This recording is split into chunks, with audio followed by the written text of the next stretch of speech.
Dubai Vlog, κυρίες και κύριοι, ξεκινάει στις 9 η ώρα το πρωί και αφού σηκωθώ από το κρεβάτι, φορέσω τα Crocs μου και καταφέρω να φτάσω το διακόπτη, ο οποίος θα δώσει φως στο δωμάτιο, θα ξεκινήσω τη μέρα μου φτιάχνοντας ένα καφέ, βάζοντας νερό στην εσπρεσιέρα. Άλλωστε, ξέρετε, ένας εσπρέσο την ημέρα, το γιατί δεν κάνει πέρα. Τώρα το σκέφτηκα, εντάξει.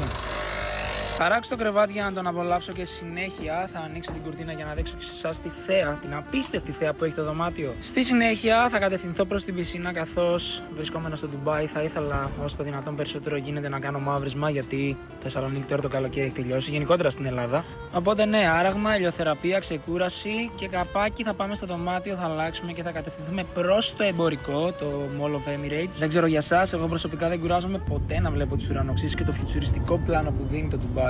Όλο το vibe γενικότερα είναι wow. Η αλήθεια είναι πως έχω προγραμματισμένη δραστηριότητα να κάνω. Παρ' όλα αυτά ήρθα λίγο νωρίτερα για να κάνουμε βόλτα παρέα. Τσεκάρετε εδώ, εντόπισα και μαγαζί με Crocs. Πρώτη φορά βλέπω τόσα πολλά διαφορετικά ζευγάρια. Συνέχεια πήγα για φαγητό. Ένα σέιξακ επιβάλλεται κάθε φορά που έρχομαι Ντουμπάι. Ενώ η επική δραστηριότητα της ημέρας καταλαβαίνετε ότι θα είναι snowboard, καθώς έχουμε έρθει στο ski center. Έβαλα τον εξοπλισμό και τα ρούχα και μπαίνοντας μέσα στο χώρο, πραγματικά έμεινα με το στόμα ανοιχτό. Ένα ολόκληρο τεράστιο ψυγείο μέσα σε ένα εμπορικό στη μέση της ερήμου. Εννοείται πρώτη εμπειρία. Δεν γίνεται να μην πέσεις κιόλας και πιστέψτε με, έπεσα πολλές φορές. Και τέλος, ήρθε η ώρα να πάρουμε τον δρόμο της επιστροφής. Μαζί με τα Crocs, κράτησα και τις κάλτσες.